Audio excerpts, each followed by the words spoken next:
We're in. We're in. Okay. Hello. After all that. I forgot the procedure. Hello, we are live. We are the Folxlore team, and we are professionals. Yep. Yes. Welcome to the Folxlore live stream. We have with us, I am Ross McFarlane, him, producer and writer on Folxlore. We have BB. BB June, they, them, also producer and writer on Folxlore. Dev. Hello, I'm Dev. You might know me from around here. My pronouns are they, them, and I'm the sound designer and editor for Folxlore. And we also have Sid. Hi, I'm Sid, he, him. I write and perform on Folxlore, and unfortunately you will see lots of Bucky, who is our executive producer. What are Bucky's pronouns? He, him, please. He, him, good boy. So, we are all here stealing Tin Can Audio's Twitch stream tonight. Don't tell them. For the end of Folxlore Season 2, and therefore the end of Folxlore as a series, as it has been for the past many years of our lives at this point. Yeah. Well, I think we have 25 episodes of Folxlore total, or 24 plus Folxlore. Do we count Folxlore as an episode? Do we count Oh, yes, this? we do. Yeah, I thought so. Yeah. It might be the creepiest one. I think it's the creepiest one. I'm not sure. Well, that is, 25 episodes. That has been 5 years of our lives basically at this point, and that at least the episode release aspect of it ended this morning with episode 9 of season 2 coming out, and it's a very interesting feeling. I thought that might be a nice place to start. How's everyone feeling with Folxlore coming to an end? It's cool. I mean, it's sort of been a bit of a, because I mean we started it. I was trying to think today. Did we release the episodes, the pilot episodes, and record them in 2018, or did we record them in 2017? I can't remember now. But it's been sort of a stabilizing influence from like pre-pandemic artistic life to post-pandemic artistic life. So it's been a weird kind of sort of through line through a lot of weird stuff that's been happening. So yeah, it's an odd feeling, which feels fitting for how odd. Yeah, I feel that. I think we recorded in 2018 and then actually launched them in 2020. Yeah. Quite a while after. Yeah, so it really has been kind of sort of this overarching thing for so long. So, and I really didn't feel ready to be done with it until I heard episode 9, until Dev sent us the first version of episode 9, and I felt like that was such a good ending and fitting ending, and I was like, I'm ready. End me, I'm ready. Yes, we are now all going back to our graves where we came from to write this. Back in. Yeah. Dev? I don't think it's quite hit me yet. I think because like I think for me after this is when I'll be like, it's done, like because this still feels like kind of the end of it. But yeah, it's a strange bit. Like it doesn't feel like it's been 6 years because I feel like after we recorded the pilots, there was a bit of a gap before we did anything with it. But yeah, it's been 6 years, and I think it's interesting to look at how much the show has changed, and like you can absolutely, if you listen to it, you can hear us growing and maturing as the show goes on, yeah, it's just weird to think of 6 years ago compared to now, and everything, so much has happened in that 6 years for everyone. We won't go over all of it, but yeah. Some of it. That does bring me to my first question, which is thinking back to 2018.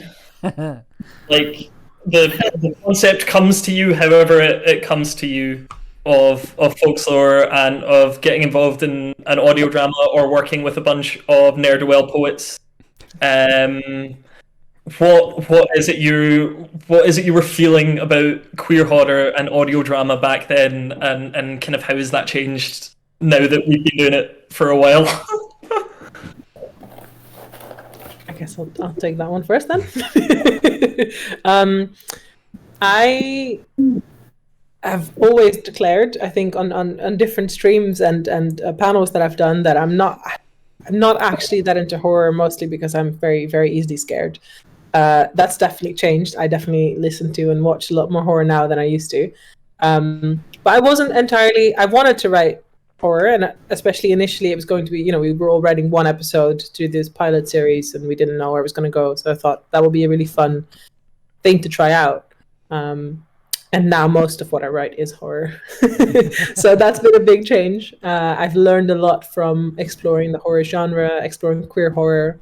I've learned a lot from writing for audio, I think. That was completely new to me. I'd written for stage, but not for audio. And I think you can kind of hear through the seasons, just talking about my specific episodes, that I get better at it and start working with Dev more instead of kind of against Dev. Or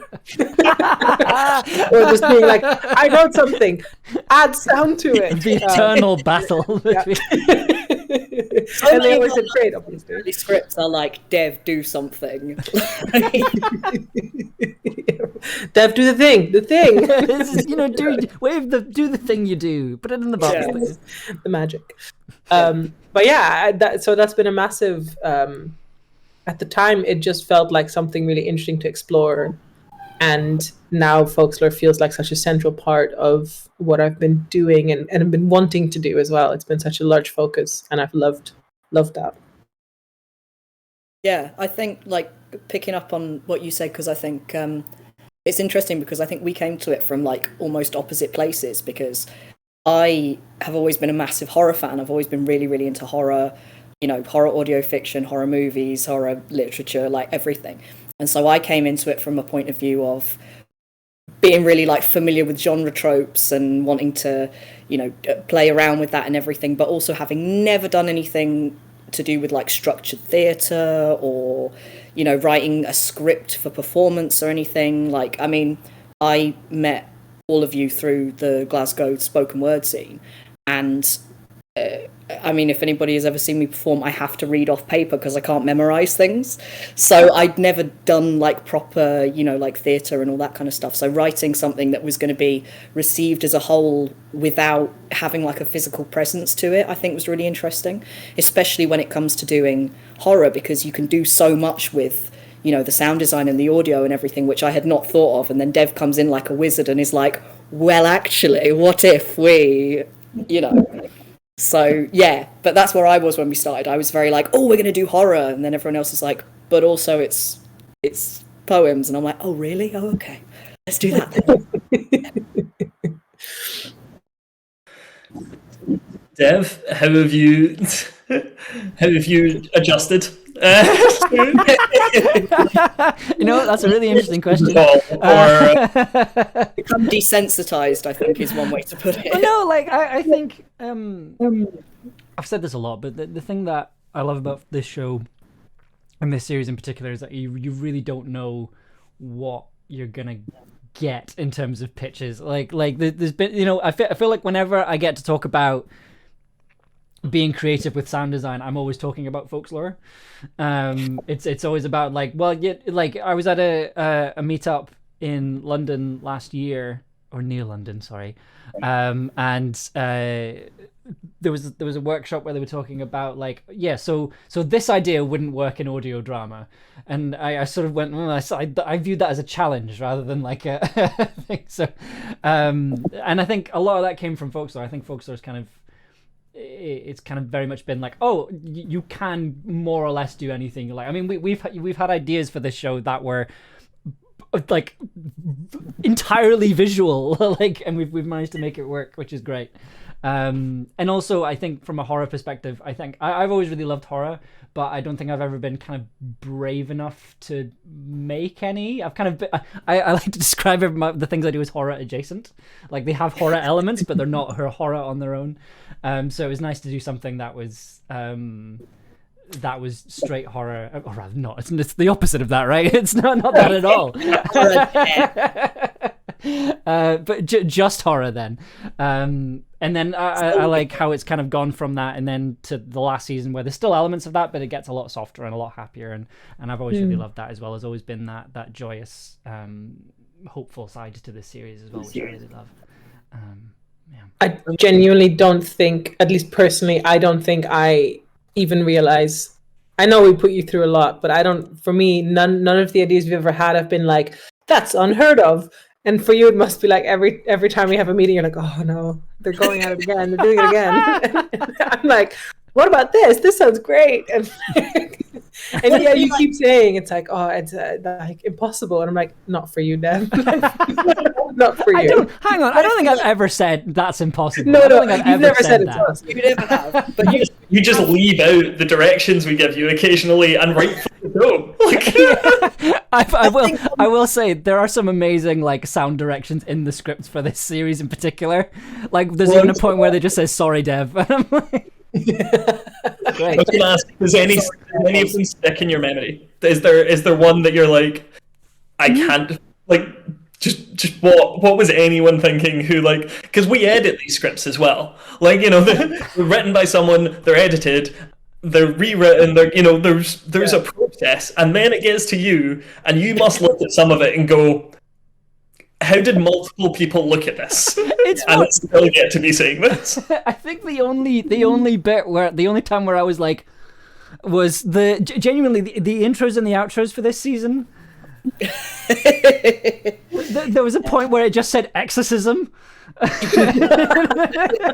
If anyone doesn't know this because they skip the outros, which makes total sense, there is a sort of a B plot, you might call it, happening in the post-credit scenes of the Folxlore episode. So you should definitely go back and have a listen to those, because I think they came out beautifully, including the exorcism. Thanks to our resident exorcist, Sid Briscoe. It's one of my favourite things I've ever recorded. I remember I told my...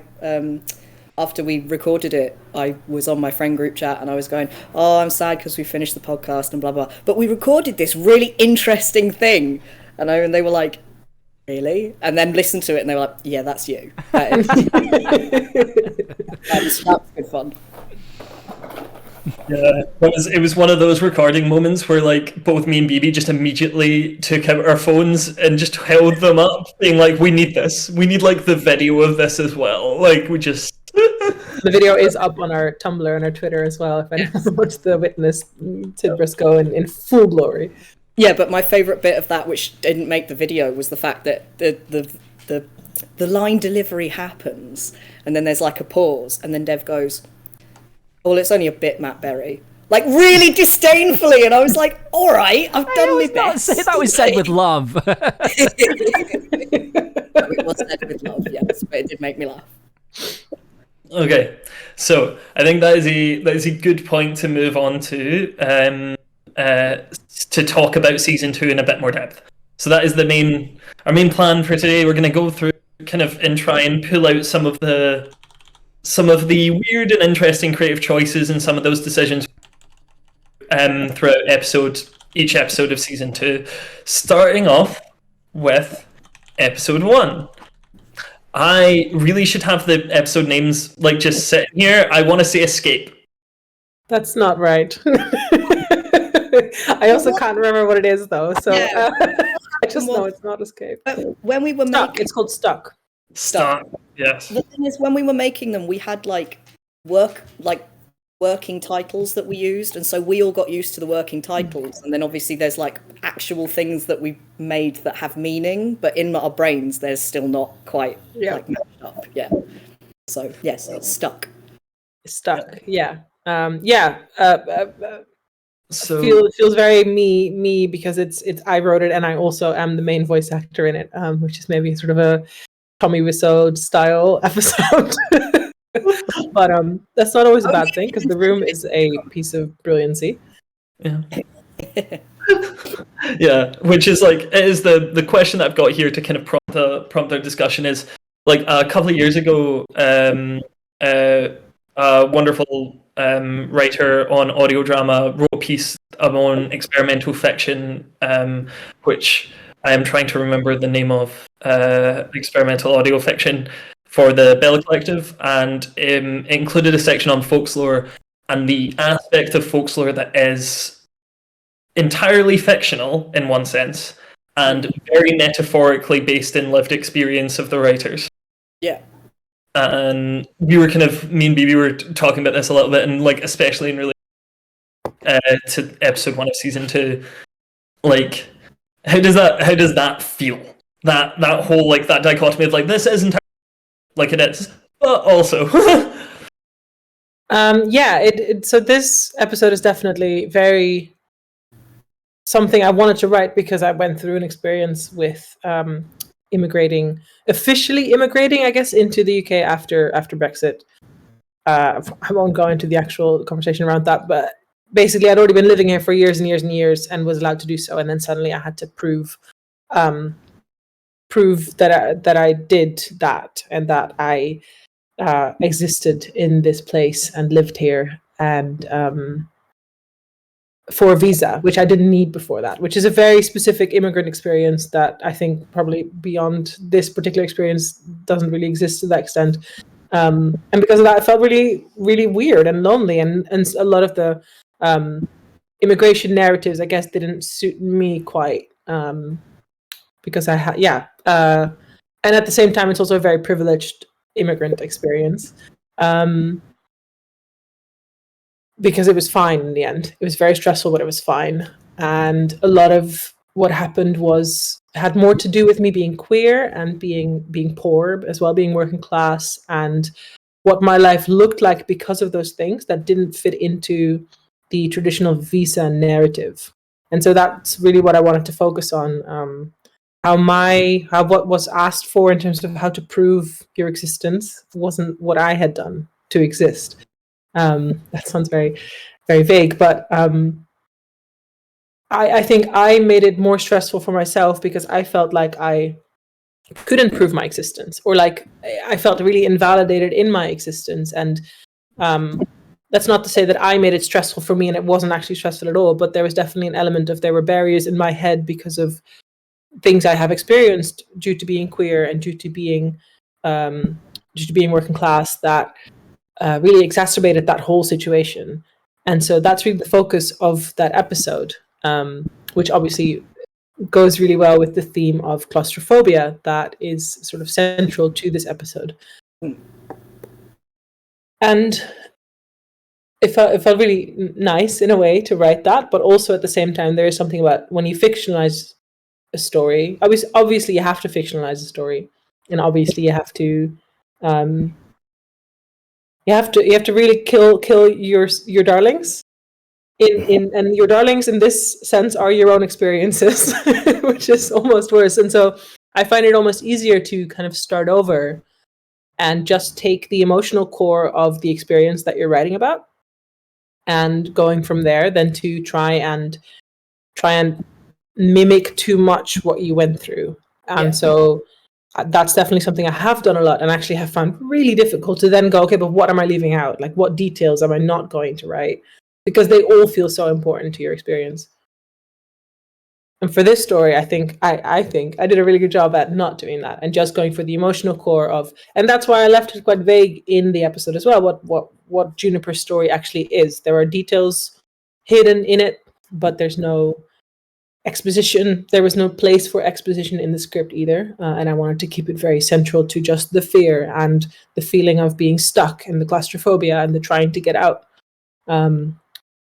Because ultimately, I feel the moral of the story is the details don't really matter. And they do to immigration services, but they don't to me. I don't really care. I care about people being happy and living their life and fuck borders and all that good stuff. So, it was nice in a way to get to write something that is deeply personal and that is very much entirely based in what I went through, which is a very specific immigration experience, and then just taking that feeling that you want to write about. And I guess as writers we do that a lot, especially if you feel lonely in an experience. I think writing about it can be so cathartic, and I guess you hope it reaches someone and they also connect with it somehow. And I think taking out those personal details to a really great extent allows other people to see themselves in it, which I think we all hope happens at some point. Absolutely. And I think from a creative point of view, when you were saying there wasn't room for those details, I think that's such an important aspect of what ended up being in my opinion, just what the only episode that could have possibly started off the season. It was perfect for that. I love And I remember us talking about it when you kind of first had the script together. You were like, I think it's a bit short, and I was like, I think it has to be. It's so tight. It works so well. And then when we recorded it, and we're sitting like you were recording it at this point facing a wall like this and shouting into it, and I am there with chills, getting like actually like, oh, this is slightly yeah, this couldn't be more than I think what it ended up being 8-9 minutes in the end of like scripting. A bit more than that. I think it was just over 10 minutes. I think in the end. Just over 10 minutes. Solid 10 minutes. Okay. It's still respectable. It's still okay. Like, I don't think at that intensity it could have been more. And I think that's a really good thing to recognize, that like that is such a tight script. And it does everything that you wanted it to do. But I know you had some, like, one of the things you brought up is like about sound designing claustrophobia. Yeah, I guess this is something I kind of want to hear more from Dev about as well. I don't know if all those words were in the right order, but I think they were. Dev, So when we recorded it, Dev asked me to stand in the corner of their office, recording studio office place, and we had a microphone hovering over me, and I was shouting at the wall, and I was shouting "help, help," and hoping that the neighbors wouldn't come up and wonder what Dev was up to. They've seen Dev do stuff.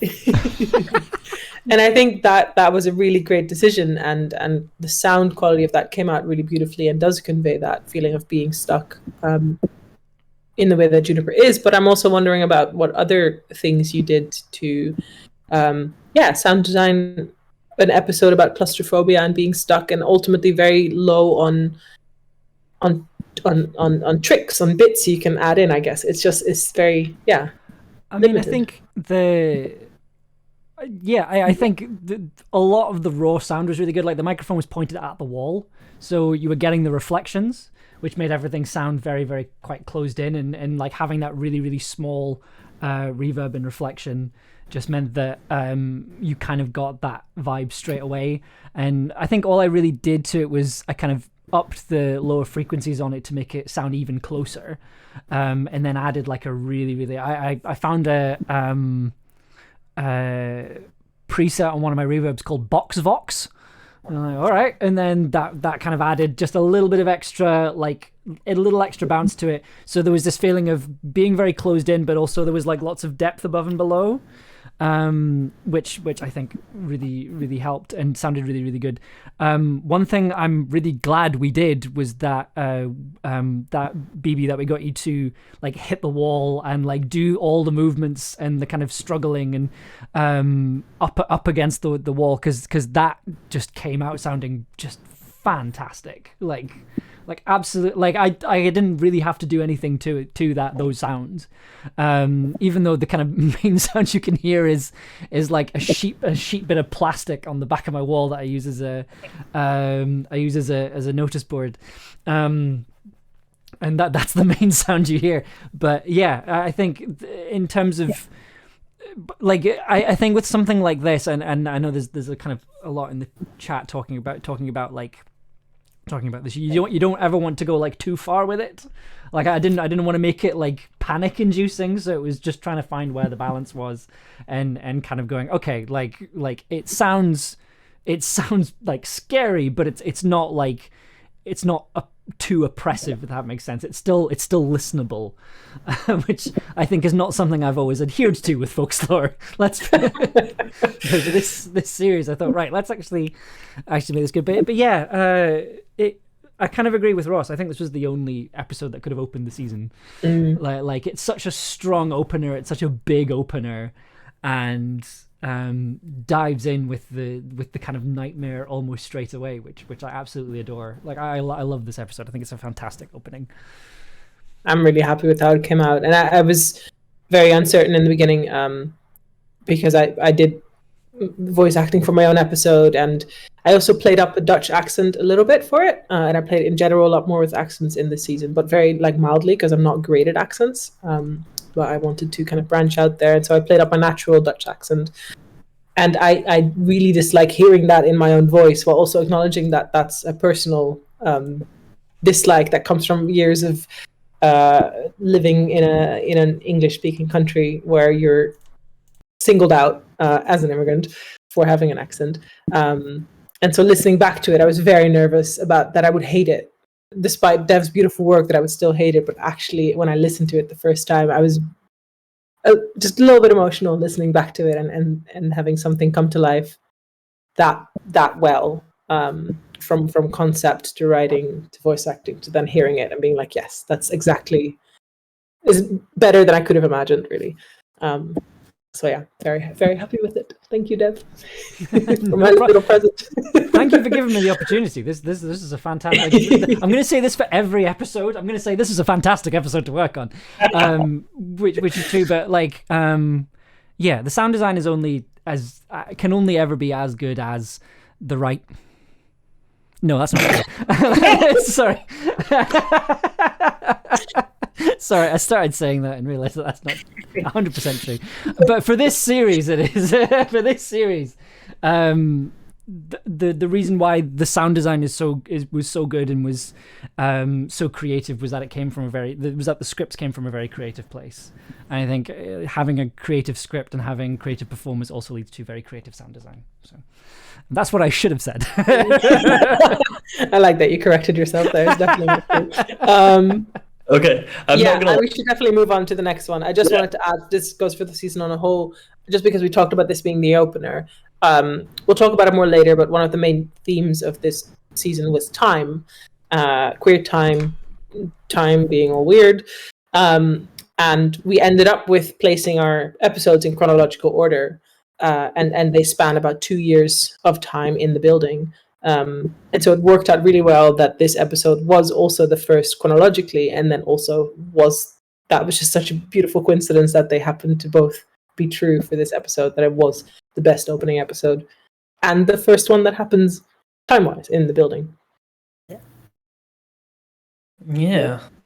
I think, as I say, I think that's a perfect opening episode for the season, and it's very nice to be able to be like, I feel like, especially having done less voice acting this year for this season, I get to be like just like incredibly hyped about a lot of the scripts and the final episodes, because I'm like, oh yeah, I didn't read over the script, it was good, and then signed off the episode, fine, like. It was all there. It was all great. I can get hyped about it. So I think yes, we did the thing which we were discussing beforehand of like just things take time, because we very much like what we did here and have a lot of thoughts on it. So, on to the next episode. On to episode 2. Episode 2 is Shelter. And that was an episode that I wrote. And I think we'll start off with. Sorry. I have a wee. I don't want to do that, but Dr. Lou in the chat has said we eschew heterotemporality, which I really like. Yes. And they also said linear time is for straight people, which I think is very correct. I agree. I'm very much we do it chronologically, kind of, sometimes. Chronological, technically. Queer time's weird. And speaking of that brings us on very well to like my question for you, Dev, on episode 2. This is where we started getting real. We came out the gate getting real fucky with time here. Yeah. Which I think was a real note that we put on the script, like time gets fucky. Yes, it was. Yeah. So we had to have a lot of conversations about slowing down and speeding up dialogue. What's that? What were your thoughts when you first got that script? Or when I first pitched it to you? What were you thinking? So I just think so this was a really great episode to work on. But episode 2, like, I'll be a basis. But I think this is just a really good story. I think it's just a really good setup for like a horror story or a science fiction story. This idea. I remember you telling me about the idea for the episode, and just kind of realizing straight away already, like this is going to be this is going to be a wonderful episode, because it's an inventive, way of playing around with time, and also it felt very folklore while not necessarily being straight up horror, which I really loved. But yeah, I think we had a lot of interesting discussions about what the slowed down voice was going to sound like, just because we had that discussion of like, well, how we typically perceive what slowed down audio is because we're used to listening to vinyl records, and that's what happens when you slow down a vinyl record. Is that what happens if something actually slows down in time? And there was lots of very abstract conversations about it, but in the end, I think initially the pitch of the voices went down when they were slowed, but we kind of, that just didn't quite work. It just meant that like you couldn't quite understand what was being said. So we decided to try and maintain the pitch as much as possible. So it sounds kind of stringy and stretchy, but in a way that I think quite works. I think my worry was that it would sound too mechanical and robotic, but I don't think that it did too much. I also really like that in episode 1 you hear the other side of the conversation, so you hear the other character going at like top speeds, because they're moving really, really quickly, and I love just little details like that in this series that I really, really like. So I thought this was a fantastic story, and getting like, I feel like the things that we did in episode 2, you sort of heard them later on in the series for things being slowed down and what that sounds like. And I think that's the episode we brought in the clock sound, which is kind of ended up being a motif throughout the series, which I really liked. And I think season 2 was like, right, we're in this world. What does it actually sound like? What's the actual experience of being here? Which I really enjoyed putting that together. Yeah, because we have the snippets of future episodes in episode 1, which was a fun sort of Easter eggy type. Here's the first episode and kind of what you can expect. But then, yeah, it was switched for. It's just one of my favorite details in the season, I think, is that you hear that conversation, but from the other side. Yeah, because as we learn in episode 2, or do we learn that? I guess it's kind of left to interpretation, but it's actually. We hear Millie slow down, but it's Ree who's actually speeding up in the context of the world, and she's just perceiving things differently. Which, yeah, congratulations to Ross for writing a beautiful episode. And on that note, I have a question for you, Ross, because I worked with you on this episode as editor, and it went through different iterations in the sense, specifically, in many ways, but specifically in that the couple was originally 2 men. And then you changed that to be 2 women, which was a very interesting choice, and we talked about a lot. But I'm really interested, kind of, in how you felt about. Sometimes gender can be very important to a story, and sometimes it's not. So I'm wondering, did you feel like it was important to the story, or did you feel like changing it to being 2 women in a relationship opened up different perspectives or different? What's the word that I'm looking for? I think you get what I'm trying to ask, so take it away. The first draft of the script was to, I believe, specifically to Sasuke guys. Was like, and it was like that was an aspect of it that I wanted to show. The general concept of characters moving at different speeds was something that was sitting in a post-it note above my laptop since like season 1 finished. It was like the first idea I had after season 1, and I had a bunch of different things that I wanted to discuss using that, mainly the breakdown of a relationship, but I had a lot of different that might happen. And initially when I started writing it, it was very important to me that I was writing like about a very specific couple that I had in my mind, and then that actually changed at some point to being a man and a woman who were both bisexual, and that was going to be an aspect of the story. And then when I got around to writing the script, it was back to being 2 gay guys, and that was the first draft. And then we actually, BB and I had a very long conversation about general gender within the Folxlore universe. I think especially with like 3 very mask voices in the series, and coming from that perspective, there have been times where we've needed to be reminded, and BB has done a wonderful job of doing this. We can't just write men and masked people all the time. And that was an important reminder to me of being like, okay, why have I put this in the script?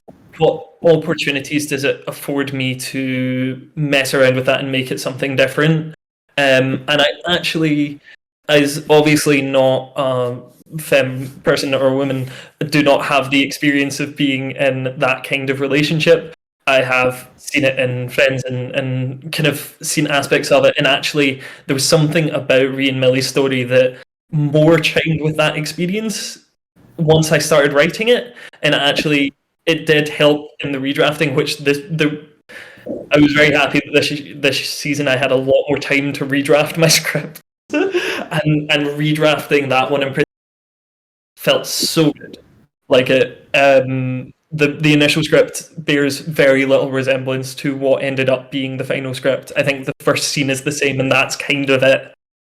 And I think that change will also be important as a thing to just be reminded of, and I very much appreciate BB's work that they put into kind of like sometimes. They don't force anyone to do anything they don't want. Of course not. It was definitely, and it's not about. I don't think it's good to put in sort of forced diversity, whatever. But I do think it's important to look at, when you have a season on a whole, like what stories are naturally like about something, and what stories could be about, how would it open up if you did change the characters or genders or any other aspect of who they are.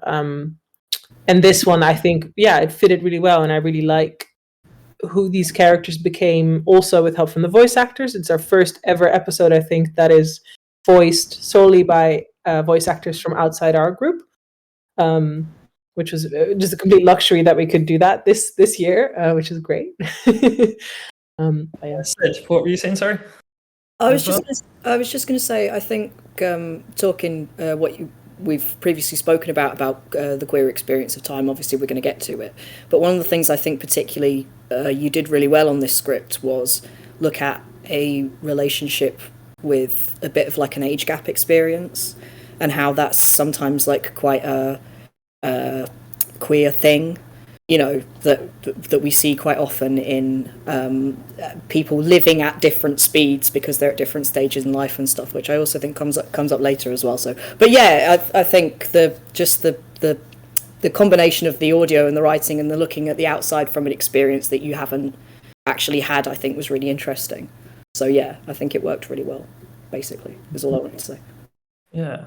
And I would say one of the things that did make that a little bit easier as well was that I really wanted to write that kind of relationship, and then that kind of relationship became central to the plot of episode 5. And so it became easier to be like, oh, some of the things I want to discuss are now in a different script. So what new things do I want to discuss in this episode? But that's kind of my feelings on season 2. And oh my god, just to take a moment and say the voice actors on this one. Michelle, Nigel, and Catalina, who we will talk about in more detail later, because Catalina was just for a brief bit. But I never had that experience. Really, I've written a lot of scripts. I've written for other people, but mainly people I know personally, and to have people come in who I don't really know, but like, we kind of picked out, but we didn't know how they were going to do with the scripts, and have them come in and just kill it. It felt special and nice, and y'all are very wonderful, and really brought the scripts to life. So that's episode 2. I think, unless anyone's got anything more on that. No. Episode 3 is Excess. Yes, we are live, for the person in the chat who asked if we are live. Excess. The kind of quote that we have here is from our own Dev, who said that they wanted to make audio drama that is unfilmable. Yes. Yes. And I believe that the combination of the script and the sound design for this is perfectly unfilmable. So this was a BB script. BB Dev, tell us about Excess. Oh, excess. Yes. I really love this episode. It's the last script I wrote and also an idea I came up with after we'd done our brainstorming and are coming up with ideas. And that just came to me, and I really wanted to do it, and I'm really glad I got to add it into the season. I'm not going to say too much because I mostly want to hear from Dev on this one, because I think for me it's the episode I felt most like I've written an episode of audio drama, and that one that's specifically meant to be one, a Folxlore episode, and two, an audio drama episode. And I really, really liked working with Dev on this one. I loved writing it. I loved Sid as Zeke. I think that was one where from the beginning knew that I wanted Sid to be Zeke. And I wrote it for Sid's voice as well, which I think if you have the opportunity to do that can be a really nice way of writing when you know someone's kind of performing voice. There's just so much in this episode that I love, from the like kind of fuckboy, fleeting romances that are mostly sexual in nature and also slightly drug induced, to just the general chaos of it. I think this is my proudest work on this season, even though I love the other one. This one has a special place in my heart. But mostly I am curious because Dev, you've mentioned that you felt like this is the most out there episode in Folxlore, or it's different. Obviously, it's much more full on in terms of sound design rather than sort of more pulled back, minimal, especially music, I guess, in Folxlore. So I'm really curious how you approached that, what you thought when I came to you with this idea, and just be really, really honest, brutally honest. Well, to be honest, I like when we recorded this. And throughout kind of the writing process, I think I just sort of went like, right, okay, that one's going to be fairly straightforward. I was like, I'm just going to have a piece of music underneath all of it, and I'll just kind of change it. Like, I think like the bare bones of what the episode was going to sound like was fairly obvious to me when I read the script. But then like after we recorded it, and also just due to the nature of the recording, I sort of thought, right, like I'm going to have the microphones high up. I'm just going to have one microphone, and then it just means that people can move around and they can kind of yell at each other and things, and just to kind of keep that sense of energy in the recording. But I don't think it wasn't until like I loaded everything into the edit and had the music underneath it that I sort of went, oh, hang on, this is something else. This is something that could be quite interesting. A lot of the stuff that I think makes it a very strong episode kind of happened by accident, like the sort of weird phasing sounds that you get on the voices in the club scenes. That was basically just the two microphones being slightly out of sync with each other. And I kind of went, normally I edit that out, but I went, oh no, that actually sounds really good in this context. I think the reason why I think it's the most out there episode for this season, at least, is that it is so like maximalist, which I feel like you don't necessarily see in this kind of style, at least, with audio drama. I feel like you do get psychedelic audio drama, but I feel like this is kind of a different branch of it that I don't think I've heard before. It is certainly a lot louder than a lot of audio drama. And I mean that in a good way. Like the waveform is genuinely just this brick of audio. Like it's, but yeah, like I think the challenge of it was navigating where everything was, because the music was taking up so much of the frequency space within the track that it meant I was kind of really struggling to like find places for the vocals to go and all the other sounds. So it meant that, so it meant that like you could still hear everything. I think that was the big challenge, was making sure everything was still audible. But then I think the other weird thing was that it was edited to a click track, which I've never done before. So it meant so like the alarm, the clock, and the music are all synced up with each other. So it genuinely feels like it's just this constant pace throughout the whole episode. It doesn't slow down for the entire time. There isn't really any time to stop and go, all right, this is the sort of down bit. No. It's just it's all up all the time, and yeah, like it flew together very quickly in the edit. And I think it's when you mentioned that about the what do you call it, click track? I don't know. The click track, Click track.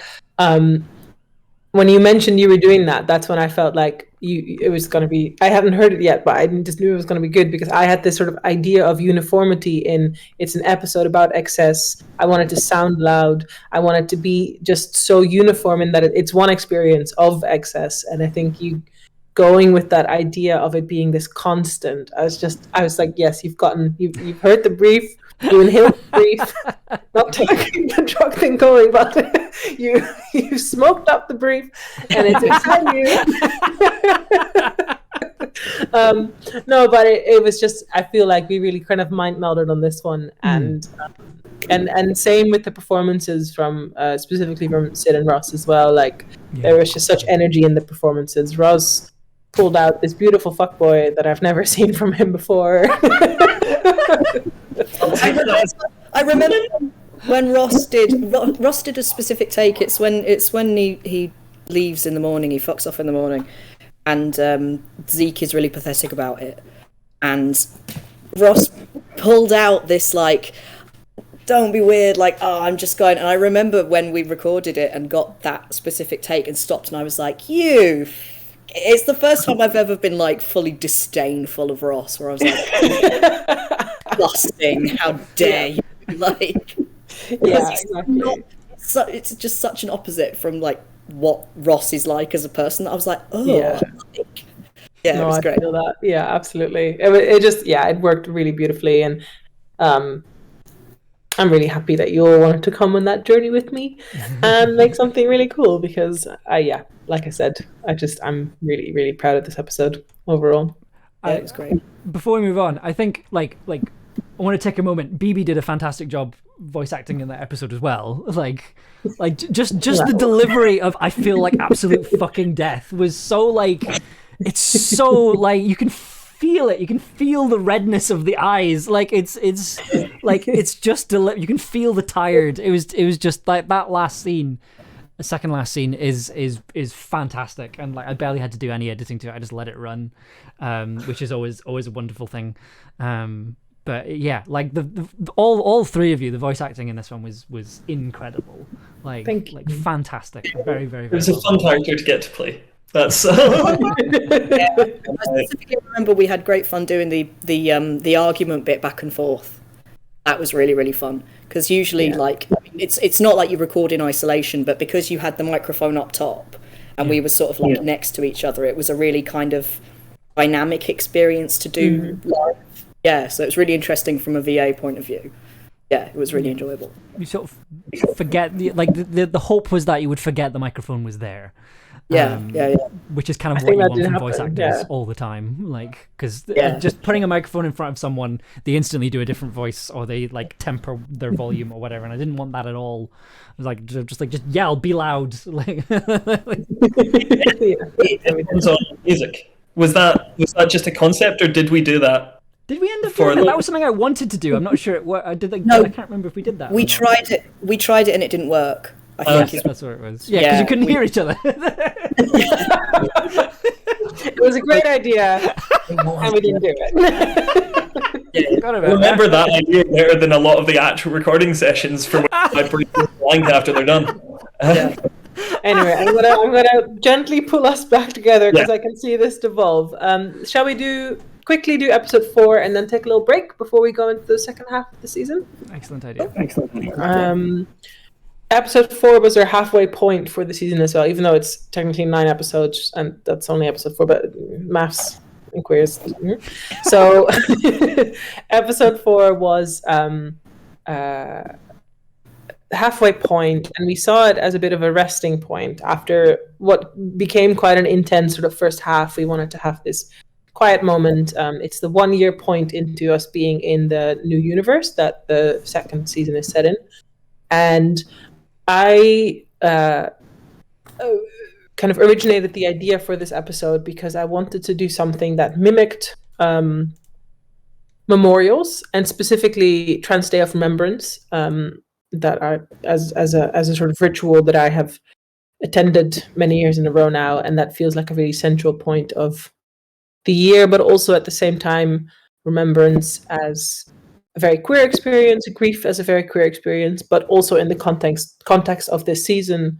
One of the themes we really focused on was choice, and people choosing to either go back to the old world with all its queerphobia and horrors in that sense, or stay in this new world that didn't have queerphobia, doesn't, but does have a lot of other horrors. And kind of, do you choose this new scary place, or do you choose the old scary place? And having respect for all those choices, and kind of zoning in on that, and talking about that a bit more, and talking about grief in a not too heavy, hopefully, sense, and having some music from Dev in there, and kind of giving a space for us individually to think about that and talk about that. And it's not a horror episode at all. Let's just not even try to make it a horror episode in any way, but yeah. It's also I think the biggest cast. I think everyone's in it. Some people twice. Totally. And it was really nice to get everyone involved, including, just to give the quick shout out to Hannah Raymond Cox, who was our a VA on season 1, and we just absolutely love Hannah. We love working with her, and it was amazing to have her come for this episode for season 2. Yeah. Yeah, so that I mean, you'll have hopefully heard the episode, but having those little different tidbits, little opinions about specifically the situation in the building and in the season, but also they do kind of mirror ways for people to deal with grief. And one very important section of that episode was the beginning, which we wrote in a little bit later, which we wanted to showcase a way of having a system of community care in a building where there is no outside care. Or I think, I don't know what everyone else's opinion on this is, but my personal opinion about psychiatry in general is pretty negative. I think as a system, the way we deal with mental health is terrible. So it's not, we didn't go, this is the solution to this problem, because obviously that's way too big a topic to tackle, but we wanted to show a little bit of how people were taking care of each other, especially in a place where we are constantly writing these horror stories, kind of as a reminder that people do take care of each other. And even when the worst is happening, there are people there are people looking out. And if we can look after each other, or I guess more like, if we can't look after each other as a community, then we can't really do much at all, because everyone will just be literally stuck between the walls. So that was a section mostly headed by Ross, who wrote that bit. And I just wanted to highlight it because I think it's a really beautiful moment in the season.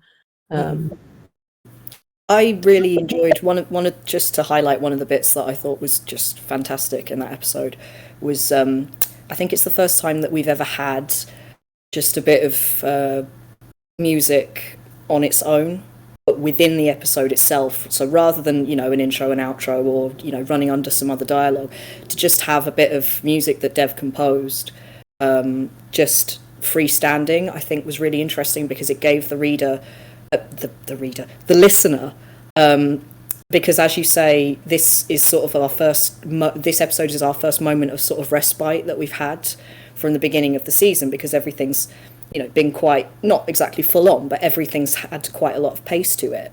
And I think having this episode where everything kind of slowed down, but then also within it having that specific moment of reflection, I think was really interesting. And it's not something that I've ever really heard in other audio dramas. I think there's always sort of a concern that you'll lose the listener if you're not constantly bombarding them with things to keep their attention all the time. So I think that was really kind of nice. And I remember when we were in the production chat getting little snippets of what Dev was composing and just being like, oh, this is really good. Oh, this is really nice. So how did you feel about composing for it, Dev? Was it, instinctual? Or I know you do loads of composing, especially on the Twitch channel live. Every Monday evening. Mondays and Wednesdays, 8 p.m. Mondays and Wednesdays. Also, shout out to The Tower, who were obviously another one of those shows, which obviously has a lot of music in it. But yeah, that was very much like going. Dev is very good at that. Let's let Dev have a moment. Yeah.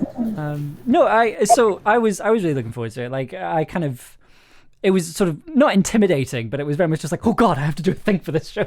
And I think there's already been like a little bit of music for this series, and I think it was just trying to find something that would fit, that wasn't too full on, but then like but was also like also kind of got the tone and kind of didn't push it too far. Like it was going to be a piano piece, like, but and this is the reason it's a guitar piece is very silly. So basically, I bought myself a new guitar the week before I was due to edit that episode, and I hadn't done anything with it yet. So I was very much just like, I want to write something on this. I want to play around with every this. musician, I swear. This is why all musical decisions get taken in the end of the day. Basically, I need to play with it because I had it, and like I didn't because I bought it because I'm doing a show later on in the year, and basically the guitar I did have, I bought for like 50 quid off a guy in the Lake District, and I'm like, I should if it's going to be like a good I should probably get like a proper one. So I did specific. Like it was basically just somebody put it up when I was about to leave the Lake District, moved to Glasgow, and I'm like, I could actually do with an acoustic guitar. Yeah, I'll get it. But now I've got like a proper grown-up one. So I was just like, I don't really have anything for this. So I was like, I will crowbar it into series. I will crowbar it into Folxlore. So that's why it's on the series.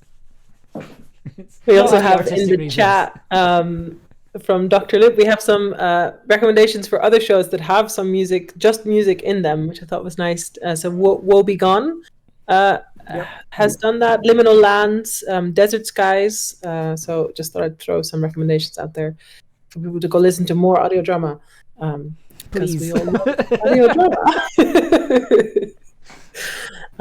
All right. I think we will probably take a little comfort break for us and also you. We will be back in 10 minutes. So let's say 21:18, which will definitely become 21:20 in our time. So 20 past whatever hour. Unless you're in one of those weird time zones that do like half. You've fallen into the streaming trap. You can figure that one out yourself. We're going to be back in 10 minutes. Thank you very much. Okay, let me get the music back up. Oh, we'll start with a guitar piece. There we go.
Hello.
Welcome back, everybody.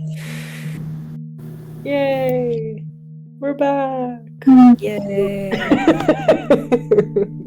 Imagine thunderous applause. So, yeah, we are. No, don't. I was gonna do that. Said you promised. You promised. You wouldn't. Abuse it. That's one. That's the only one. That's it. That was- You asked for applause. I just delivered. Anyway. So we have gone through episodes 1 through 4 of season 2 of Folxlore, and we are gonna move on to the second half. So, question 1 that I've got here is Folxlore. Why? Why not? Okay, great. Episode 5.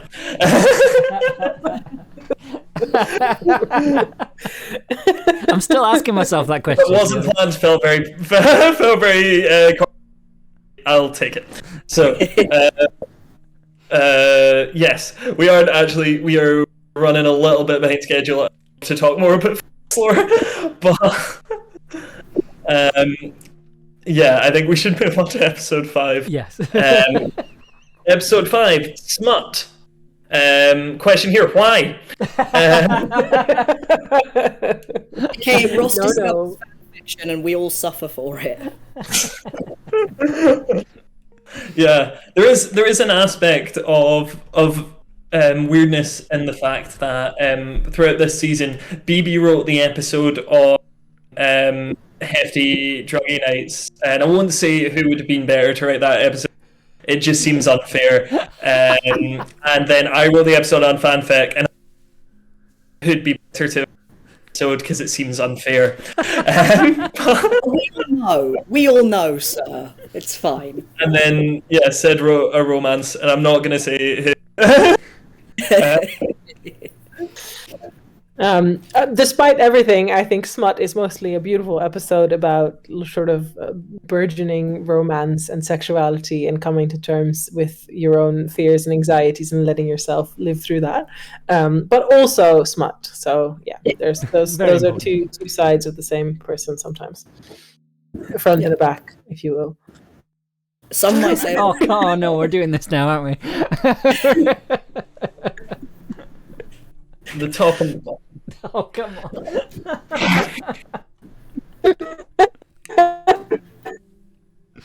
We did have I left the door wide open for you. yeah. The actual kind of talking point we had in here was around voice acting and gender specifically. So I think this was something that BB wants to speak about, and I know like we've kind of discussed in social posts in different aspects, but yeah, it's been an aspect of creative voice at the beginning, but especially in season 2. Yeah, I think there was. So Ross asked me to voice Ali, and Ali is a man, and I'm not a man. I am very, very staunchly non-binary, but I am transmasculine, and found it a really, really interesting role because I think masculinity and my own masculinity and how that expresses itself or doesn't, or how it relates to all other aspects of me, I think is something that I'm sort of always intrigued by, as I am by masculinity as a concept in general. So I thought it was, I was really honored to be asked by Ross to play that role, as well because I am as a voice actor, I am not on T. I don't have a low voice. So to play not just a male role, but a male role that isn't necessarily transmasc, but it's just a man and it's just written as a man. And I think Ali could be or could not be, but either way, that doesn't really isn't really part of Ali's story. I think Ali is just nervous about having sex with a man as a man, for whatever reason and from whatever background. And I thought that was really interesting and something that with an audio drama, luckily there are a good amount, although never enough, trans creators and some beautiful trans shows. And yet the opportunity to do something like that is very, very limited. To get to play a role, I guess, without the focus being on whether or not the character is trans and how you sound as an actor and how that then corresponds to who the character is. And it just felt like I just got to play Ali, and Ali just has the voice that I have because that's my voice. And I know Sid also has spoken about voices and being a voice actor in relation to specifically voicing Charlie. So I kind of thought it'd be interesting to listen to some of Sid's thoughts on the same topic.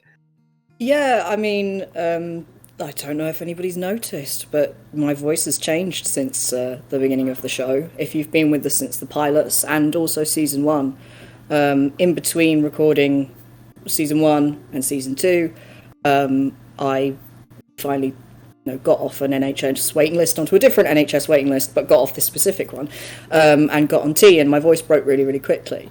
And that was part of what informed our kind of sort of initial kicking around with ideas for the show kind of concept as a whole, because I was like, well, I'm going to keep voicing the same character, but he's noticeably sounding different. And I thought that was quite cool.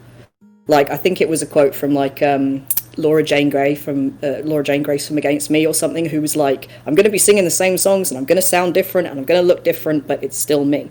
And so that was kind of what I was thinking about in regards to when it comes to voicing, Charlie, but also other characters as well, because previously I've been in the same situation where I've been, because I was also, before my voice changed, I was quite fine, sort of content to voice characters of, any gender, because it wasn't personally something that mattered to me as an actor, whereas I know, other people can feel very, very strongly about it. And so I kind of went from being voicing kind of quite a diverse range of roles to kind of now you voice men with men voices, and that's what you do, and that's how when you go out for castings and other things and stuff. So doing that within Folxlore and doing that kind of transformative aspect of the same character was really interesting. And it was really interesting if you listen to our mini episodes as well that we did in between season 1 and season 2. I'm very squeaky.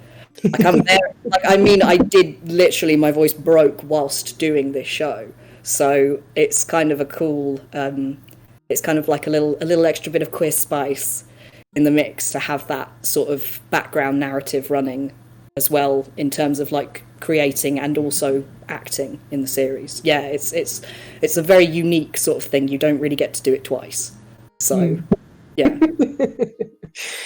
Yeah, and I think that it's really because Sid and I've always been, I don't want to voice women. It doesn't feel comfortable for me, and Sid has always been like, I'm fine either way. And it wasn't specifically within Folxlore that we felt like Sid couldn't voice women anymore, or there was just an element of we don't have any women on our writing team, and so it felt really important to have women on our, at least on our VA cast. Yeah. So because that, it just felt like we should probably have some women on our cast, and we did, and we found some beautiful voice actors. They're not necessarily they're also beautiful, but I mean specifically voice wise as actors, they're fantastic. Yes. Ironically. Vocally beautiful. Yeah, and they're all really great. So yeah, we've mentioned them before, but Nigel McKeon and Michelle. Oh, what's Michelle's surname again? Is everyone blanking? Great. Okay. I will. Kelly. Yes, thank you. And we will. Yes. They are fantastic, and yes. Just gonna keep mentioning them because they're great. Yeah, I think unless you want to say anything more, Russ. I think I'm good with that. And if you want to, I think we had to about sound designing smut, but if you want to know what that's like, you can go to our Tumblr and watch Dev do it in a video. That is a thing that exists. Oh yeah. Look on Dev's face like I wasn't. Are there cameras around me? It was more. I'm really worried there that you didn't know that video was there. No, it was more. I thought you meant like editing the episode on stream, and I was like, but just I'm in such a like strung out state right now. I was like, did I do that? Like I couldn't. Yeah, no, we have Dev doing Foley for smut. I feel like skin, yes. Yeah. Mm-hmm. Yeah. I feel like an absolute need to apologize for what I made both BB and Dev do in this episode. Absolutely not. I'm happy with it. Like it sounds great. I mean, anyway, yeah. I think also as well, I just want to say thank you, Ross, for allowing me to play the bass in an audio drama. We found out randomly several years ago that Dev played a lot of bass when they were younger through some YouTube videos, and we've just been waiting for the opportunity to make them do it for us. Anyway, I feel like we could keep talking about smut forever, but I really want to hear more from Sid. So, Sid wrote a beautiful duology for us. It's I guess they're kind of they are together as two sides of a story that happens vaguely simultaneously, vaguely not. Two different characters who are linked in some ways and not in others, probably, and. Obviously, there's separate bits about the episodes, but I'm also really interested because we haven't done that in Folxlore. So I'm really interested in kind of the what you got out of writing it as two stories that were happening vaguely at the same time, and there's overlap, and there's also not overlap. How that helped you in writing these stories and in writing about the themes that you wanted to write about. Yeah, well, it was quite interesting from a writer's perspective because.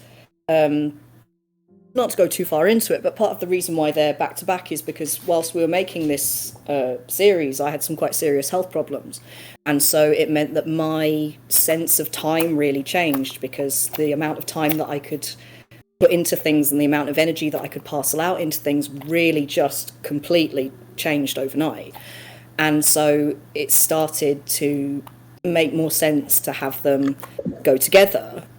And then narratively, it was like that made it all click because it was like, oh, well, these characters are kind of foils to each other in a sense. So in the one you've got Charlie, who we've had from the pilots, who is sort of what I always wanted to write about with him was the fact that, you know, transition doesn't necessarily make everything better.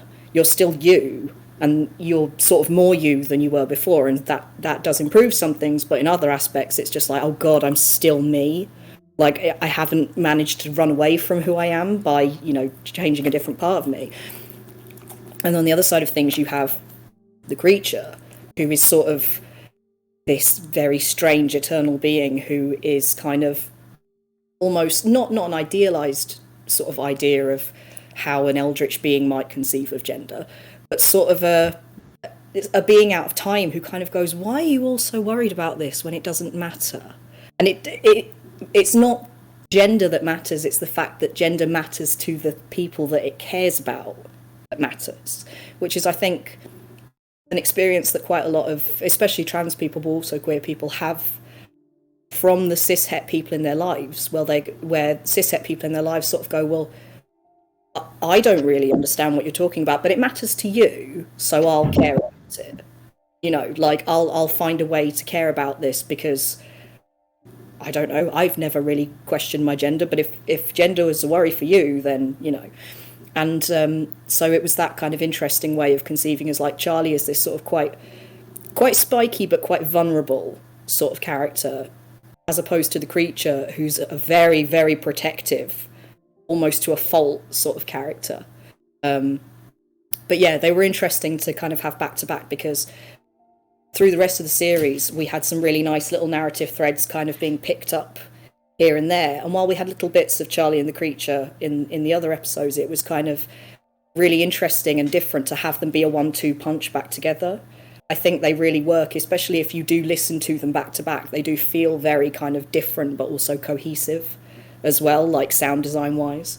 And I think Charlie as well is quite interesting sonically. Like I'll see what Dev thinks about this, but he's kind of had a really consistent narrative link with the subway all the way through the show, and he's kind of our last link to the old world in that sense, because, you know, we have obviously other characters choosing to go back or choosing to stay and talking about you know, people that they left behind and experiences they had, but Charlie is especially very sort of rooted in that experience, and him sort of choosing to no longer be rooted in that kind of marks a real sort of emotional shift, I think. But yeah, Dev, I made you sound design the subway again. How does that feel? It's like, it was interesting for me because I had to open up the project file for the pilot episode, and I opened it up and went, ah, shit, this is a mess. So long since we did it, yeah. Yeah, it was just as opening it up, and I'm like, these aren't even color coded. Like, what the hell? Like, You closed last night. Like, what is... Genuinely, it was just this kind of moment of, oh no. But no, I like having sonic motifs in audio drama. I think there should be more of them, and to be able to use one over the course of 3 seasons, and to have such this kind of much bigger story, I thought was really good. I had a really big, like, grand plan for this episode, specifically for the individual subway stations. Like, what I wanted to do was I wanted to, like, have a day where I would basically get an all-day return, get on the subway, go to every station, record it for a little bit, get back on the subway, and then spend a day doing that. That's not what ended up happening, unfortunately, just because there wasn't time, unfortunately. But luckily for me, there was a point in my life where I was using the subway quite a lot, so I had lots of recordings of underground train stations and the subway. So there was some variation there, but it wasn't quite as authentic as I would have liked it to be. But it still sounds good. The big thing I really enjoyed was the creature design. That was the thing I really enjoyed. I don't get to do creature design very often, and it is very much a different school of sound design. And being able to, and it was quite, like, I feel like the writing was very evocative to the point where I kind of knew what the creature looked like straight away and what it sounded like. So that's it's a testament to the writing, and that, like, it was very easy because I've done sound design on a few, like, actual plays and things, and sometimes it'll just be, there's a creature there, and it's not described, or it's either not described or it's over described. Whereas I think this was, like, the perfect level of it was specific enough that I had an idea, but it was also vague enough that I could kind of explore and play around with things as well. And yeah, trying to figure out what the wings sounded like, that was a particularly interesting, fun experience. Yeah, I love that we hear the creature first, and then we only get the description in the second episode, so you get to form that image from the sound, and yeah, it works really, really beautifully. We have some beautiful comments in the chat as well that I just want to and a question for Sid. First of all, Spider's grandma is thoroughly enjoying listening to producer Bucky doing ASMR earlier. I'm glad somebody has acknowledged it. Like, so definitely wanted to mention that. And then there was, a lovely comment about the idea of monstrosity in the duology. The creature character is something that is so eldritch but so comforting, and it speaks to a queer experience. But also, I think it speaks to the experience of becoming disabled. Did that factor in while writing the episode? Asks Spider's grandma. Yeah, it did actually. It did. It changed my it changed my perspective on, because one of the things that I wanted to write about was monstrosity and queerness. And when we first started talking about these episodes, which was pre all of my issues, it was going to be about body mods and the queer community, and how, you know, tattoos and piercings and whatever can feel like a reclamation of a body that doesn't necessarily feel like yours and can feel quite alien. And then through the kind of process of becoming disabled, it started to feel like, you know, being treated as an other in a very different way socially, and especially since I started to pass, like, gender-wise, it was like, oh, I'm still being othered in this very different way, and in a way that is sort of makes, especially when you have to come to terms within yourself as well, to your own limitations, it's very sort of interesting to then conceive of oneself as monstrous in a queer sense, and in a sense of being disabled in a way that's quite profound, especially when you're doing things like, you know, trying to work a full-time job, trying to work on other projects, trying to, you know, do all these different things, and not being able to actually do all of the things that you want to do, and having to figure out, you know, where you can spend, you know, your energy and all that kind of stuff. And it was one of the things that kind of informed me, going, well, what if there was this big monster that sort of gave you a big leathery hug and was like, okay, well, how about we make this fine, and then we can deal with all of the other stuff. Like, yeah, so I thought that was quite interesting, and it very much did inform the process. And one of the sort of tangential ways that it informed the process was, this is, like Ross was saying at the very beginning, we had, you know, he wrote the fanfic ep, like, so on and so forth. We had everybody sort of broke their own rules during this season. And this is the episode where I wrote a poem. And I don't write poems, and I've always been really like, I'm not a poet, don't refer to me as a poet, like, I don't do it. And I just wrote loads of rules in that episode where, you know, I used the second person, which, like, obviously you're not supposed to do, like, for various reasons, and so on and so forth. But I think having to accept a new difference within yourself kind of makes you go, oh, fuck it, I'm going to break all of the rules then, because, well, you know, why not? Why shouldn't I, sort of thing.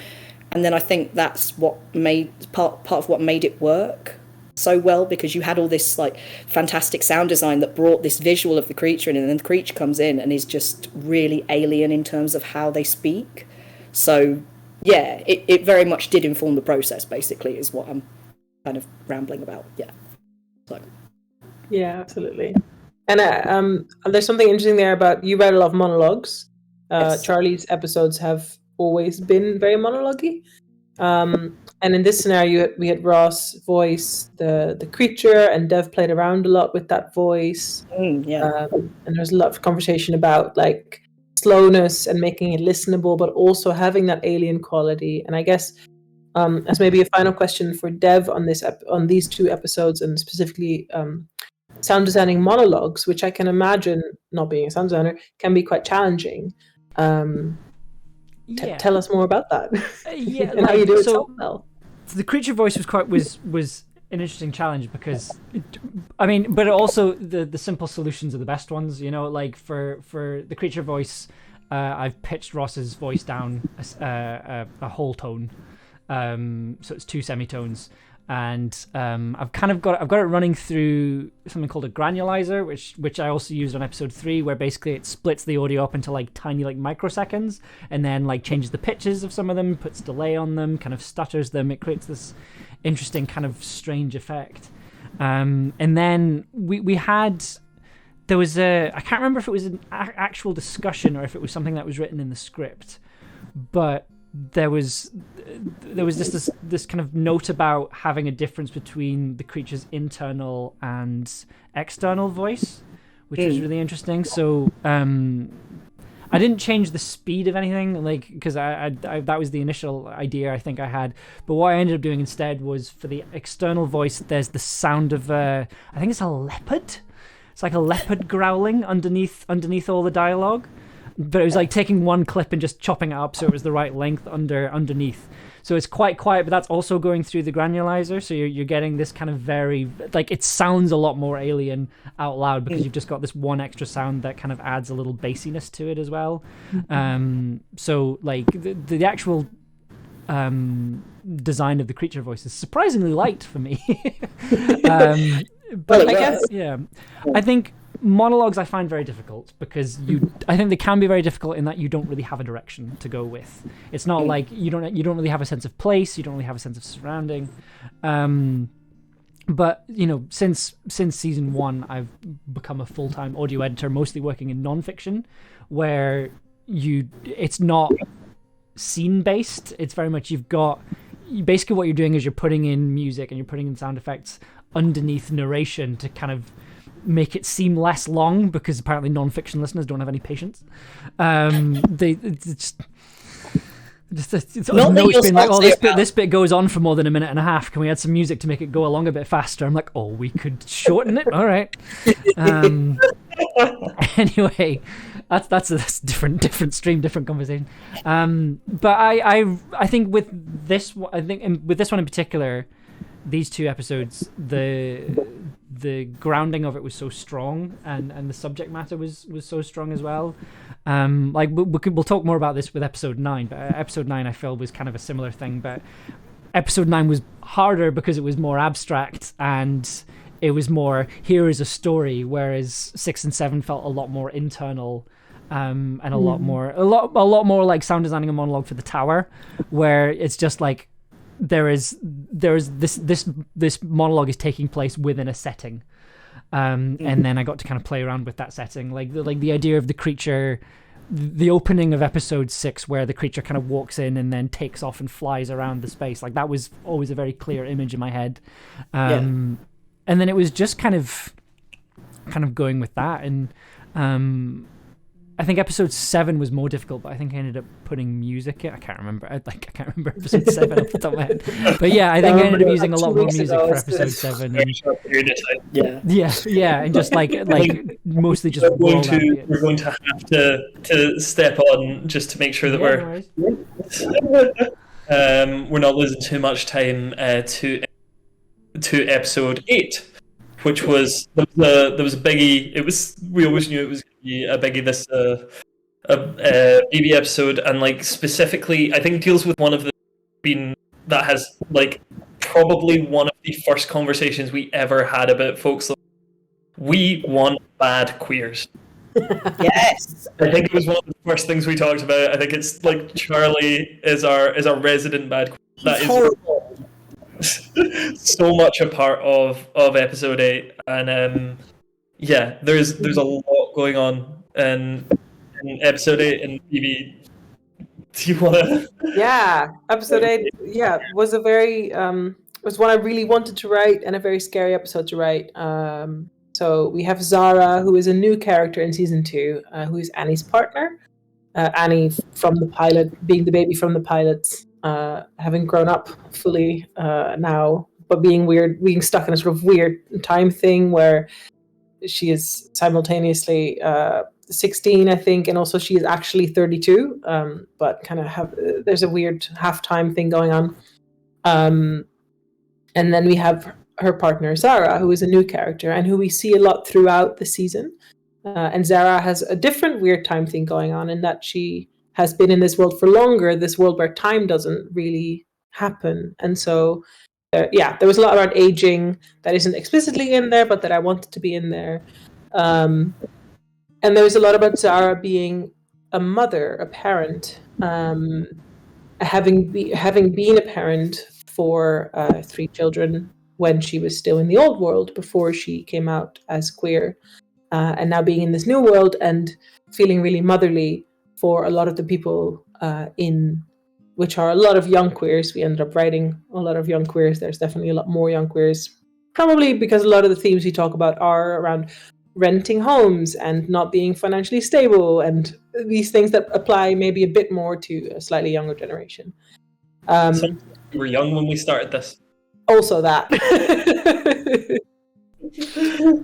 But with Zara specifically, I did want to write someone who is a little bit older, who has already lived a life and then found queerness later in life, and is struggling to marry these identities of being a mother and being queer, which is something I struggle a lot about. I don't want to be a mother, but I do want to be a parent one day, and that sometimes doesn't quite feel like a queer experience, even though it definitely is. But internally, I guess it's something I think about a lot.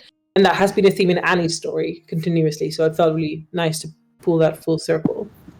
At the same time, Zara is clearly very burnt out, and specifically has caretaker burnout in that she does take care of people too much, and specifically in this situation of a whole group of people, has placed herself in this caretaking role and isn't building the right boundaries to do so in a healthy way.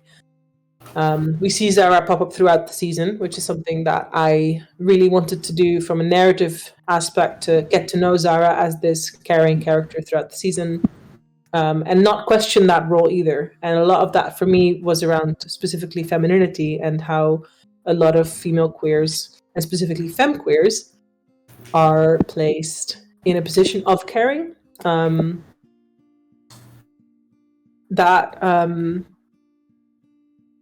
That can be really negative, and there's so much in this episode. But basically, what I wanted most was to have Zara as an older woman to be the bad queer, because even when we have bad queers, they are still a particular type of queer that get to be the bad queer, I feel. And so for me to have an older woman who is a parent, who is a caring person, and who we get to know as such, to become a bad queer as a character type, not that I have any moral judgment about Zara as a character, felt really important to me. So Zara has burnout, and that presents itself as possession in this world. She's not actually possessed, but people think she's possessed because she's behaving in a way that you might do if you are possessed, but also that you might do if you have severe mental health issues. I've completely forgotten what your original question was, Ross, because I just wanted to talk a lot about Zara as a character. It's kind of what this episode needs in a lot of ways. It's like, I mean, it's managed to make it this far by barely talking about it.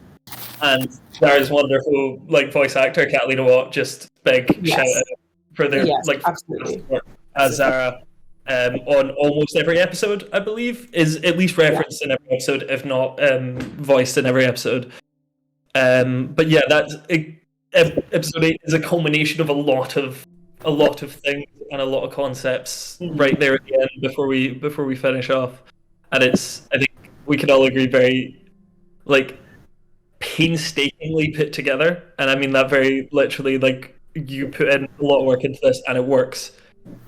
Better than, I think that's the Folxlore slogan is, this works better than it ever should have. Yeah. There's a lot about, I was very nervous for this episode. Have gotten really good feedback from different people on it that made it very much a better episode, because there was a big balance to be struck in writing bad queers, doing so responsibly, dealing very responsibly with dynamics between people. There's an intervention in this episode, which is obviously a very specific thing that needs to be done right. And I hope I've done it justice. I hope I've done bad queers justice, and letting people be bad queers. We should all be a little bit bad sometimes, and we should all be a little bit good sometimes. This balance is very important. But speaking of balance, time is running out. Speaking of time running out, we should move on to episode 9, which is all about time running out. Segue. Master segue. Episode 9 is a big episode. Is it our longest episode? I think so. It's definitely there, yeah. Sorry, there's a beautiful comment in the chat just now, which is, this is true neutral queer erasure. Yes, if you want to be a true neutral queer, I also support that fully. I'm intrigued to meet one. No rights for true neutral. Pick a side. Wow, very divisive subject. Yeah, so our longest episode, episode 9, our final episode, very specific. Idea, I think Ross who came up with the idea. I think Ross has been going on about this idea for ages. Yeah. I mean that in a way that I am so pleased that we got to do it, because it's been cooking for a long time. I think this is the you've first... definitely been talking about this for years, Ross. I think this is the only Folxlore idea where I've been told about it and gone, I don't know how we do that. This was I remember pitching this, and like again, this was one that I got not long after I got the couples out.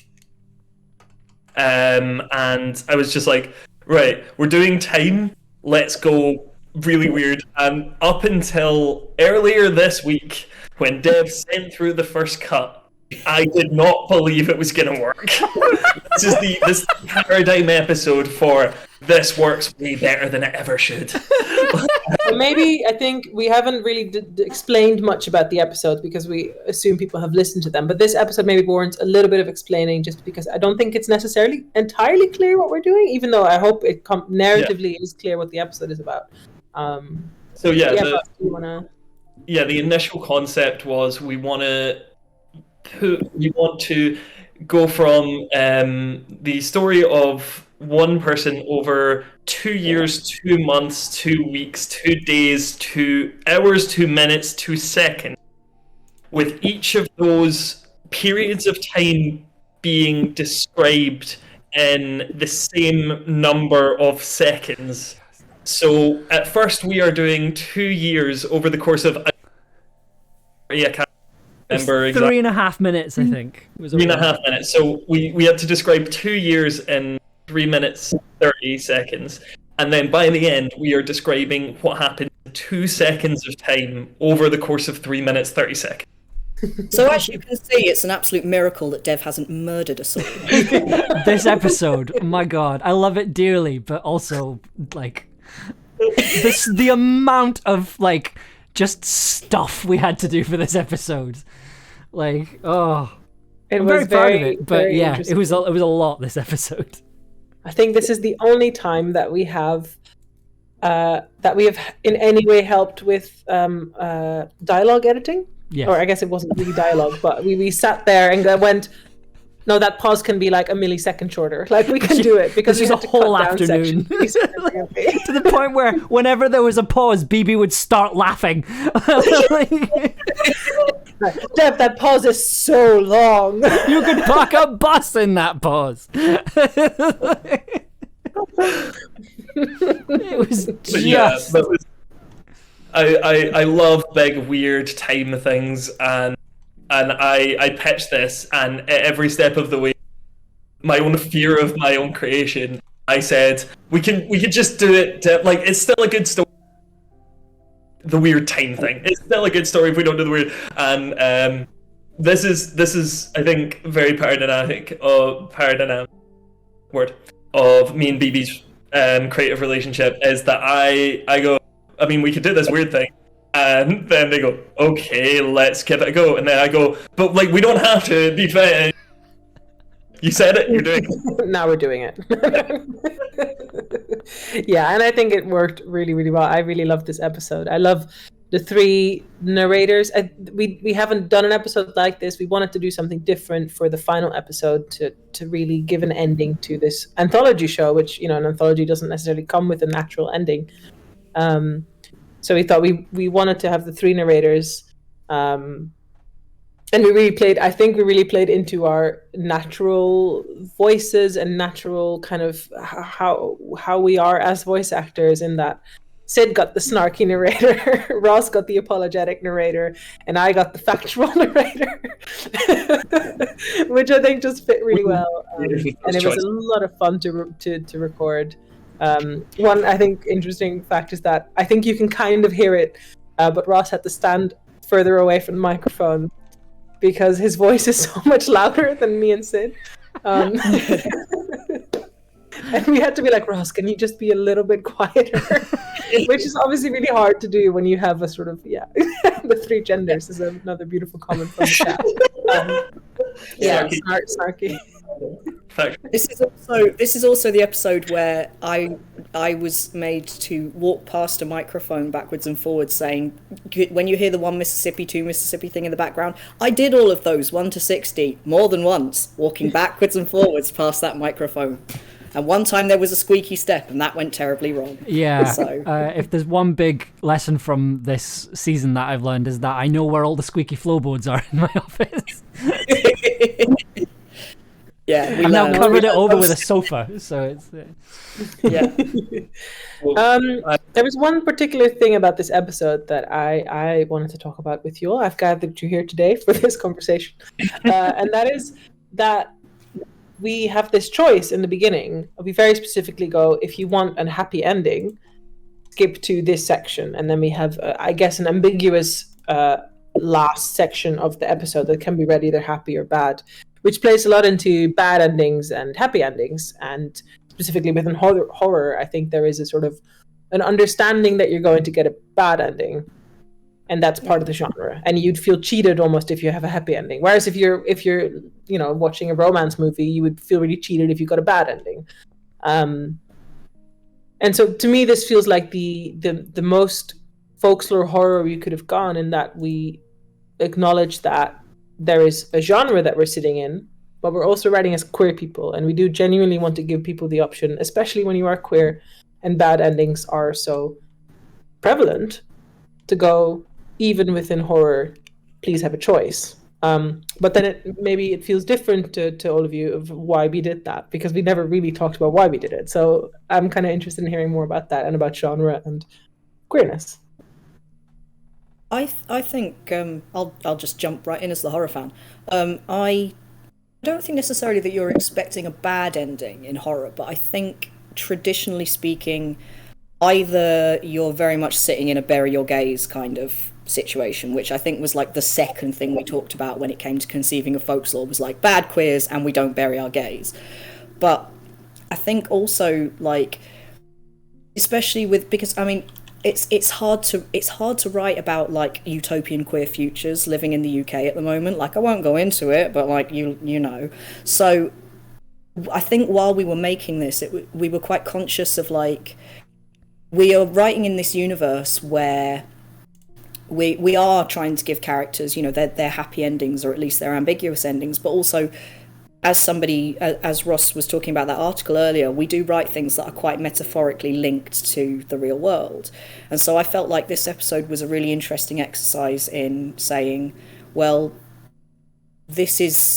you can have the happy ending, or you can have sort of the ending that's almost not more realistic, but it's kind of more grounded in the universe that we've made. But like you say, the whole season is about choice, and we're giving people the choice. And I think, you know, horror back in the day was a lot more about, like, you know, queer coded villains and, you know, or bad gays who were just stereotypes. And I think whereas here we haven't necessarily done bad gays or like villain gays, but we've done a lot of flawed characters who are queer. And I think we've done a good job, and especially in that last episode where, you know, you're talking about someone who's not necessarily coping with the situation that they're in very well. They're figuring out that they're happy, but they don't necessarily feel it. Like, you know, maladaptive coping mechanisms and so forth. Like, we're now sort of managing to do that balance where we're looking at where the genres come from and well, how are we going to do that, and how are we going to do the next stage of it. I think that's my view on it anyway. Yeah, I think going into it, I think a lot of the things we discussed were about fairy tales and narrators, and the fact that we tell horror about queer, therefore do a lot of horrible things to queer people, and those narrators are in some ways in the story telling Stanley's story, as in Stanley is not in control, the narrators are. There is an aspect of that to the story if you want to read it there. So I guess as the narrators, as the people who've been telling these, we just wanted to go, skip the horror. go for it. Like, enjoy a nice, happy queer story. It's in there. And I think just shout out to BB for writing the 2 seconds, which was always going to be the most difficult aspect of making 2 seconds last 3 minutes and 30 seconds. BB not only did that, but made it hit different, entirely different, if you listen to the whole thing or if you listen to just the first bit and the second bit. I think a ridiculously incredible feat of technical writing. It is like both of those things should be impossible in and of them, or are very difficult to get right in and of themselves. To put them together and do both at the same time is yeah. Thank you. I'll cut you off there real quick before this gets too embarrassing. No, thank you so much. That's really nice to hear. I genuinely do hope. Obviously, I can't listen to it without having also known the rest of the story, so it's hard to imagine what that would be like. But I hope it works. And I've also linked that because we've mentioned it a couple of times. It's Rashika Rao's article on experimental audio drama. That's a really interesting read, and also mentions Folxlore. So that's very nice. I think we should probably finish up there. It's 10:04 now. I think we can all say so much more about all the episodes. We have the last thing we wanted to talk about was queer time, and I think the best thing we can say is we out of it queer. The whole season was about queer time, and there's never enough of it. Folklore is finished. Season 2 is done and finished. We are going to obviously leave everything that we have made up on all the feeds and everything. We're done with Folklore, but it's there for people to enjoy. If we ever want to do some April Fool's jokes or anything again, who knows? What? I love it. We don't know. Maybe Folxlore will get picked up. Yeah, maybe Folxlore will get renewed by the Fox Gods. Either way, yeah, it's there, and just because we're not actively making it doesn't mean we're not super proud of it still, and continue to want people to listen to it. So please do share it around if you love Folklore, because the more queers listen to it, the merrier. I'm very bad at promoting the show for the social media person of the show. And some people threatened to write fan fiction about Charlie, which I'm like terrified of. But also, if you do, link me. Like, I'd like to see what you do. Yeah, you can do that now. The series is over. Like, you can send us fan fiction. We're allowed to read it now. Yeah, we can now read it. Any smut, any fan art, absolutely. No matter how dirty, please do. Not a challenge. What else did I want to say there? I had something to say specifically. Competition. Oh yes! Oh God! Yes, thank you, Sid. We did a competition, a 2-sentence competition, and we loved all the submissions, but we loved one specifically. Ross, do you have it up so you can read it out? So the winner of the 2-sentence Folklore horror writing competition is Undying Abstract, and this is their story. They are truly breathless below a sea of faceless husks, as sharp nails claw and tug at endless mounds of skin. The captain of the boat ahead says it's anxiety. It burrows at everything within. Yay! So they will get Sid, there we go, beautiful. They will get a goodie bag of Yes! No. Bad case. We are at the end. Yes. They will get a goodie bag of Scottish horror things, books, beautiful Folklore stickers. Yeah, that's it. We'll still be posting up a bit throughout the next weeks, and I'll probably continue writing about queer horror on the Folklore Tumblr, because I love doing that, and I have lots of thoughts about queer horror. There's also lots of, if you haven't seen it, we have loads of like writers' perspectives. Dev has written about sound designing episodes. There's little videos and clips and things on the Tumblr, and some on the Twitter as well, but specifically on the Tumblr. So go check that out. We are at Folklore Pod. Thank you so much for listening. I actually do have it. So if you are interested in the more technical aspects of it, over the next few weeks, not this next week, I'm going to take next week off, but after that I'm going to do streams where I'll open up project files and talk about episodes specifically. So if you want to see the innards of each episode, tune into those streams. It'll be Mondays and Wednesdays, same time. So if you want to see how if you want to see how the sausage gets made, the proverbial sausage gets made, tune into those streams. So we'll be, as much as Folxlore is finished, we've still got plenty of other things to talk about with it, and we've still got plenty more to show you. We have such I messed it up. Crap. I was gonna do like a horror quote as well. We have such sights to show you. That's what I was trying to say. Yes, there we go. You got it in the end. The real horror is words. They're like the Cenobites exist in the Folxlore because queers. I want Dev to show me how real sausage is made. I have no idea. I thought we'd established this. Well, thank you so much. We'll finish it up there. Thank you for listening to Folxlore. Thank you for listening in today. Re-listen if you want to now with extra knowledge.